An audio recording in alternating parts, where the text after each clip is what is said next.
Do we know where Kaprizov is right now?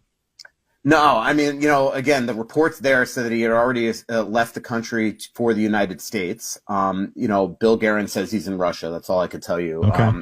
But as I've said before, the Wild thought he was in Russia when they were in a holdout situation for him, and he had secretly come here. So who knows if he is here and they're just trying to, whether Bill doesn't know or not, maybe he is actually here. The other thing is ironically, so on July 1st, I did a big story on this situation and how really teams were nervous that their guys that went back to Russia were going to wind up back here, because it is, I mean, you show up to the border. It's not like the United States where you could just go up, and if you decide to fly to Europe or Brazil or, Asia, whatever, that you could just show up and leave, and then you land in customs there and you can get in. In Russia, when you leave there, you essentially have a border control at that side of the border as well. So the hope is, the concern is by a lot of NHL GMs is that even guys that have work visas show up there and they're just told, sorry, you're not leaving.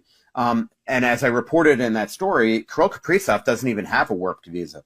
So he played last season without it. Kevin Fiala did as well. A lot of guys were unable to get that. And so I wrote the story the other day, and the one thing that Bill Guerin said on the record in that story is that he tried to convince Kaprizov not to leave here. And for the story that I wrote today, a lot of agents, by the way, apparently LaPanta is not listening to the radio right now because he's calling me.